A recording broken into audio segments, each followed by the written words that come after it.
Hello বন্ধুরা, তোমরা সবাই কেমন আছো? আশা করি তোমরা সবাই খুব ভালো আছো। আর আমিও আছি বেশ। আর এখন ঘড়ির কাঁটায় বাজে 10টা 35 মতো। আর দেখো, আমি রান্নাঘরে চলে এসেছি। রান্না বান্না তোড়জোড় শুরু করে দিয়েছি। কি রান্না বান্না করব চলো দেখা যাক। তার আগে সব কিছু সবজিগুলো বানিয়ে নিই ভালো করে। ভালো করে কি যেগুলো লাগবে মাছের ঝোলে দেব সেই সবজিগুলোই বানাবো। আর আজকে মাছ করব ভাবছি সবজি দিয়ে। অন্যদিন তো আমাদের বাড়িতে আলু দিয়েই মাছের ঝোল হয়। আর আজকে খেতে ইচ্ছা করলো পটল দিয়ে, আলু দিয়ে, ডাঁটা দিয়ে, ঝিঙে দিয়ে পাতলা করে মাছের ঝোল বানাবো। এই গরমের মধ্যে এই ঝোলটাই মনে হয় বেস্ট, তাই না? মাছটা তো ফ্রিজের ভিতর ছিল, বের করে রেখেছি বেশ কিছুক্ষণ আগে। বরফ কাটতে সময় লাগলো। আর আমাকে যেন মনে হচ্ছে ফ্রিজের ভিতর ঢুকে যায়, কিন্তু ফ্রিজের ভিতর তো আর ঢুকা হবে না। আর এসি যদি থাকতো তবে ফ্রিজের ভিতর ঢুকার কথা বলতাম না, এসির হাওয়া খেতাম ঘরের ভিতর বসে, তাই না? আর ফ্রিজটা মনে হচ্ছে খুলে রাখি আর বরফ বের করি, এইরকম মনে হচ্ছে জানো। এতটাই গরম পড়েছে গাইস আমাদের এখানে। আর আজকে স্নান টান করিনি, রান্না বান্না করব তারপরে স্নান করব। হ্যাঁ, তোমাদের তো একটা কথা বলতে ভুলেই গেছি, আমাদের ফ্যানটাও যেন তো অসুস্থ হয়ে গেছে। ফ্যানের হাওয়া গায়ে লাগছেই না, ভালো লাগছে না। এই সময় যদি ফ্যান অসুস্থ হয় তবে ভালো হয় বলো তো? এই সময় ফ্যানকে সুস্থ থাকতেই হবে, কিন্তু অসুস্থ হয়ে গেছে। দেখা যাক, ফ্যানের চিকিৎসা দরকার মনে হয়। আর দেখো, তোমাদের সঙ্গে কথা বলতে বলতে আমার পায়ে রান্নাটা টুকটুক করে করেই নিলাম। পাতলা করে মাছের ঝোল করলাম, দেখলেই তো তোমরা। আর একটা কি করলাম যেন ভুলে গেছি, ও ঢ্যাঁড়স চচ্চড়ি করলাম। দেখছো, রান্না করতে করতেই ভুলে যাচ্ছি। আর এখন গ্যাস ট্যাস মুছে নিব, তারপরে যে কটা বাসন আছে বাসন টাসন ধুয়ে ঘর টর মুছে স্নানে ঢুকবো। এটাই ভালো হলো, গরমকালে লাস্টে স্নান করলাম, ফ্রেশ লাগবে শরীরটা, তাই না? আর ঠান্ডা ঠান্ডা জল মনে হচ্ছে ঢেলেই যায় গায়ে, এরকম মনে হচ্ছে যেন স্নান করেই যাচ্ছিলাম। আজকে অনেকক্ষণ ধরে স্নান করেছি, তাও কিন্তু শরীরটা ঠান্ডা হয়নি সেরকম। তো যাই হোক, স্নান টান করে আসার পরে যতটা রেডি হওয়ার দরকার ততটা রেডি হয়ে যাব। তারপরে ঠাকুর পুজো দিয়ে খাওয়া দাওয়াটা সেরে নেব। চলো খাওয়া দাওয়াটা সেরে নিই। আর এত গরম পড়েছে না, খাওয়া দাওয়া করতে ইচ্ছা করে না, কিন্তু খেতে তো হবেই।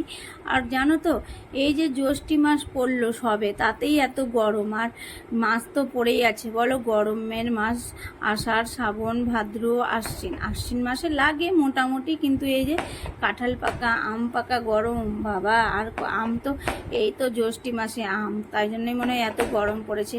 গরম পড়লো তো পড়লো, কিন্তু বৃষ্টি হওয়া তার দরকার। বৃষ্টিও হচ্ছে না আমাদের এখানে, জানো। বৈশাখ মাস কেটে গেল, আবার জ্যৈষ্ঠী মাস পড়ে গেল প্রথম, তাও কিন্তু বৃষ্টি পড়ছে না।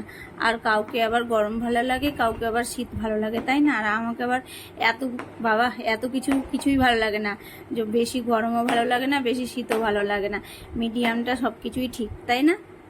তোমাদের সঙ্গে অনেকক্ষণ পরে দেখা হচ্ছে। এখন বিকেল 6টা মতো বাজে। আর দেখো, রোদ্দুর কিন্তু চলে গেছে আর ছাদে চলে এসেছি। বেশ হাওয়াই দিচ্ছে, কিন্তু ফির করে হাওয়া কিন্তু গায়ে লাগছে, ভালোই লাগছে। ছাদের মধ্যে এসে ঘরের থেকে শান্তি আছে অনেকটাই। আর তোমরা তো দেখলে বাগান থেকে আম নিয়ে এসেছিলাম সেদিন দুটো, তাই আজকে আম মাখা হচ্ছে। আর কলার পাতাও নিয়ে এসেছি, আম মাখিয়ে কিন্তু কলার পাতার মধ্যে খাবো। আর জানো, ছোটোবেলার কথা খুব মনে পড়ছে এইরকম আম মাখা খেতে লেগে। যখন ছোট ছিলাম আম বাগানে চলে যেতাম আম পাড়তে। হাতে তো হাত জুটতো না আম পাড়তে লেগে, লাঠি নিয়ে পারতাম। আর লাঠি যদি না পেতাম না, তবে ঢিল দিয়ে ছুঁড়ে ছুঁড়ে আম পাড়তাম। আর আমগুলো ফেটেও যেত। ওই আম একবারে ধুয়ে চোকা সমেতই খেতাম, কি টেস্ট লাগতো গাইস। ওই ছোটোবেলাটা যদি আবার ফিরে পেতাম, কিন্তু সেটা তো হওয়ার নেই। যখন যেটা চলে যায় তখন সেটা আর ফিরে পাওয়া যায় না, তাই না? এখন মনে হচ্ছে কি ছোট ছিলাম তখনই ভালো, আর ছোট যখন ছিলাম তখন মনে হতো কি বড় হলেই ভালো। কিন্তু না গাইস, ছোটোর জীবনটা কিন্তু সব থেকে ভালো, তাই না? ছোটোর জীবনটা একটু অন্যরকম। আর দেখো, সন্ধ্যা লেগে গেল, এখন চলে আসলাম ঘরে। এখন ঘরে সন্ধ্যা টন্ধা দিয়ে দিব, তারপরে দেখছি তোমাদের দাদাভাই কী সব খাবার নিয়ে এসেছে এই গরমের মধ্যে। খেতে তো হবেই, নিয়ে এসেছে হাতে করে কৃপাচার্য। তো চলো এখন এই খাওয়া দাওয়াটা করে নেব। কি নিয়ে এসেছে বলো তো? চপ নিয়ে এসেছে আর ঘুগনি নিয়ে এসেছে। এই সব কাজ সারতে সারতে মনে হলো বাজার যাই, টুকিটাকি কয়েকটা জিনিস নেওয়া আছে, তাই চলে আসলাম বাজারে। আমি আর আমার পাশের বাড়ির একজন, তো দুজন মিলে চলে এসেছি বাজারে। আর আমি নিয়ে নেব একটা ওড়না, ওই দেখো ব্লাউজের দোকানে ঢুকেছে, ব্লাউজ নিচ্ছে। তো চলো গাইস, সেরকম কিছু আর তোমাদের সঙ্গে শেয়ার করার নেই, বাজার থেকে বাড়ি যাব। তো চলো, ভিডিওটা আজকের মতো এতটাই। আমার ভিডিও ভালো লাগলে লাইক করে দিও, আর সাবস্ক্রাইব করতে তো ভুলো না। তোমরা সবসময় ভালো